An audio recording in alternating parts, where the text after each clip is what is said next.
And I just finished an interview with Mr. Reverend John Perry, who is the local Brunswick president of the NAACP. Now, I spoke before about the NAACP and how I felt that, well, one, they're difficult to get in contact with, and two, that I haven't seen their presence during this recent unrest in the United States, and I haven't seen their presence nationally, when the NAACP is known to be the national organization for the advancement of people of color. And I'll say the advancement of people of color because I think colored peoples is antiquated. Mr. Perry and I chatted about this, and it's funny when, I have these ideas and these notions and these thoughts about a certain organization, and then when I talk to someone from that organization, my ideas and thoughts change, which is why I think discourse is important. It's important to have conversations with people when you have differing views, and then you find that your views actually aren't so much different. And so I talked to Mr. Perry, and the first thing he said is, remember that the NAACP is kind of, if you think about it, 40 and up. And sometimes even older than 40, like 50 and up.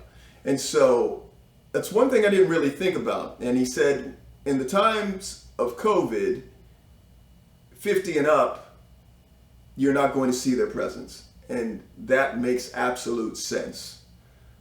He said there's behind the scenes presence, there's town hall meetings virtually, and that is present, as I get a call twice a week to attend an NAACP town hall meeting. And if you're not on that list, please get on that list and attend a virtual town hall meeting with the NAACP. And, during these meetings, they talk about legislation and, how can we contact members of Congress to get this policing bill passed and get it done, and done now. And so that is happening. But he said, as far as seeing the NAACP out in numbers and marching, you're not going to see that as much because of this older demographic that's a part of the NAACP. Now, he said what needs to get better, and we need to recruit younger people for the NAACP. The other thing I mentioned was the Black Lives Matter movement and how they are visible and they're out. And he's like, yeah, they're young. And I was like, yeah, that's true. And then I talked about a lack of organization. And he brought up a good point. And he said, he says, I agree that the word could get out more. And how do we do that? And I'll talk about that in a second. But he also said, think of it this way, because he thinks their model is a good one. Whether it's a purposeful model, whether this model is on purpose or not, he said the model is a good one, and that, say, in Orlando, Florida, you have a demonstration, and there's 100 people that show up. And in Sanford, which is miles away, not many miles away, but very close, you have another demonstration on the same day, and 100 people show up. And then you have, let's say, in Titusville, Florida, where I'm from, you have another demonstration where 100 people show up. And, my point was, why not get those 300 people and get them to show up in one location to have a larger demonstration? And he said, but not really. He said, because he thought, and then actually I agreed with him after he said this, is that as effective as having 100 people in 3 different places? Because he said, look, here, you can have media coverage that says, oh, in Orlando, Florida, 300 people showed up for a demonstration against police brutality. And then he said another media coverage is you had 100 people show up in Orlando, Florida, you had 100 people show up in Sanford, Florida, and you had 100 people show up in Titusville, Florida. And then you had 3 demonstrations in 3 different cities going on at the same time. And he said the optics of that is that this isn't a local problem, this is a statewide problem. And then when you have them happening in other states and other places of the world at the same time, then you realize it's a United States problem with worldwide support. And when you put it that way, that makes a lot of sense. Now, let me talk briefly about getting the word out. because that is a problem. So I was talking to Ahmaud Arbery's aunt and his father Marcus, and Auntie and Mr. Marcus were talking about, because I said, we got to get more people out. And she's like, yes. And then I remember giving her a card, and she says, okay. And I said, follow me on Facebook and follow me on, she looked at me like, sweetie, honey, how am I supposed to do that? And then that's when I realized, oh, you don't have access. And then I realized a lot of people don't have access. So how do we get the word out? Because I'm getting angry about more people not being at these functions and it not being advertised. And people are saying, well, I put it on Facebook, or I put it on Instagram, or I tweeted it. Well, people don't have access to those things. And a lot of people actually don't have access to those things. Just because I live in my bubble, in my circle, well, everyone has access to those social media accounts, that doesn't mean everyone does. And especially not the people that need to show up and support this movement. So then I was like, oh. In order to get the older population out to these marches and to support and to spread the word, Auntie said she finds out through word of mouth, or someone calls her, not through social media.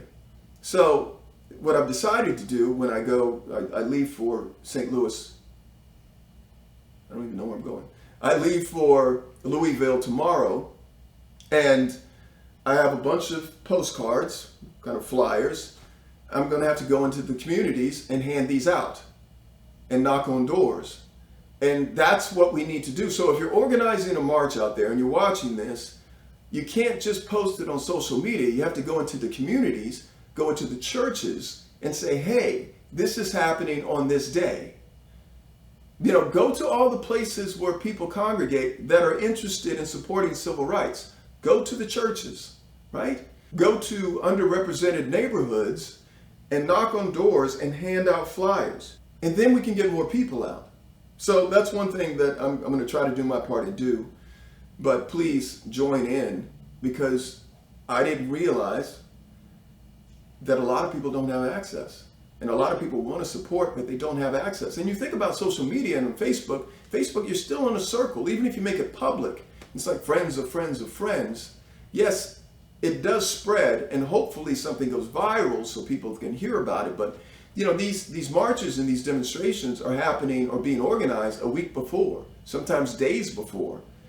You have to knock on doors and say, this is happening, will you support? So what have I learned in my time in Brunswick, Georgia? These are two takeaways. The one takeaway is the family is dedicated, absolutely dedicated. Everything I've attended here in Brunswick, the family has been there. So they want justice for Ahmaud Arbery. The people in Brunswick, Georgia want justice for Ahmaud Arbery. The other takeaway is it's going to be very difficult for Ahmaud Arbery to get justice in Brunswick, Georgia. The Glynn County Police Department is so corrupt that I fear, and when I say the Glynn County Police Department is corrupt, it's not just them being corrupt. The corruption is also, when you think about the district attorneys, they all have relationships with the accused, personal and work relationships with the accused. So how is he going to get justice? And here's the problem is, if they move this case, that's probably worse. How is he going to get justice? The video was released months, 2.5 months after he was killed. The thing that I didn't know is they were in possession of that video from day one. They watched, when I say they, I mean the district attorneys, because there were multiple, because they had to continue to recuse themselves once they were like, oh, I had a relationship with the accused. Oh, my son has a relationship with the accused. It wasn't until the Georgia Bureau of Investigation came in that actually all these things started happening, where it became a national news and the video was released. And even the video when he was in the house, I went to the house, and you saw pictures of the house under construction, where he was just walking around and looking around. That's not a crime. So no crime was committed. So this citizen's arrest thing, which shouldn't even be on the books in the first place doesn't apply. But I will remind everyone, the stand your ground law in Florida when Trayvon Martin was killed also did not apply, because George Zimmerman was proven to pursue Trayvon Martin, in which case the stand your ground law goes off the table. However, he was acquitted. Now, everyone in Sanford says that the prosecution dropped the ball, but there's a jury, okay?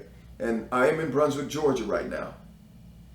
There will be a jury of the accused peers.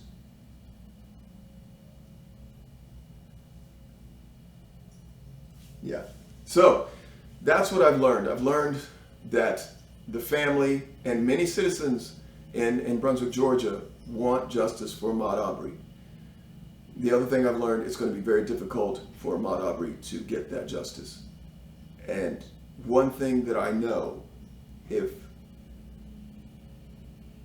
those men are acquitted, they're found not guilty, all hell is going to break loose in Brunswick, Georgia.